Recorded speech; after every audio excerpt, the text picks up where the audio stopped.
Comilla board 22-এ আসা খুবই গুরুত্বপূর্ণ একটি এসএসসি কেমিস্ট্রি থেকে এমসিকিউ দেখা যাক। আমাদের প্রশ্নে বলা হয়েছে কোনটি সমযোজী যৌগ। তাহলে সমযোজী যৌগ চিনতে হলে তোমার মাথায় আগে একটা জিনিস একদম সেট করে ফেলতে হবে, সেটা হচ্ছে সমযোজী যৌগ মানে অধাতু প্লাস অধাতু। কি বলছি? সমযোজী যৌগ, এটার মানে হচ্ছে অধাতু প্লাস অধাতু।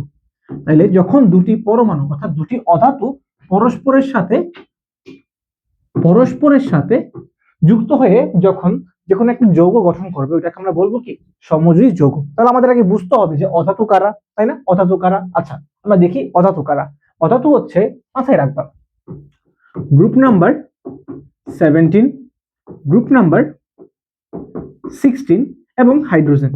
এদেরকে আমরা কি নরমালি বলতে পারি অধাতু। কি বলতে পারি? অধাতু। তাহলে বললাম যে গ্রুপ নাম্বার 17, গ্রুপ নাম্বার 16 এবং হাইড্রোজেন, এদেরকে কি বলতে পারি? অধাতু বলতে পারি। একটু দেখি আমরা কোন গ্রুপে কি আছে, একটু দেখি। দেখো গ্রুপ নাম্বার 17 এ কি আছে, খেয়াল করো তো।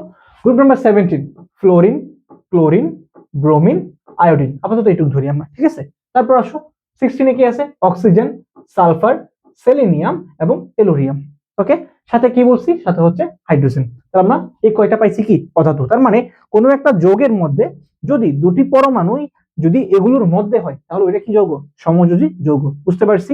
ওকে, তাহলে দেখি আমরা একটু চেক করি। দেখো নিচে থেকে খেয়াল করি। ক্যালসিয়াম, এটা কি আমার অধাতুর মধ্যে পড়ছে? পড়ে নাই কিন্তু। দেখো ক্যালসিয়াম কিন্তু আমার অধাতুর মধ্যে পড়ে নাই, ঠিক আছে? ক্যালসিয়াম আছে এই জায়গায়, এই যে দেখো ক্যালসিয়াম কোন জায়গায়? এই যে 20-এ। বুঝতে পারছো? ওকে, তার মানে এটা হবে না, এটা বাদ। বাদ। অ্যালুমিনিয়াম কি পড়ছিল? পড়ে নাই কিন্তু, বাদ। ম্যাগনেসিয়াম কি পড়ছিল? পড়ে নাই কিন্তু, বাদ। তাহলে এখানে দেখো তো তুমি, হাইড্রোজেন অধাতু, ক্লোরিন অধাতু, দুইটাই কিন্তু অধাতু। তার কারণে অ্যান্সার হবে কি আমার? HCl।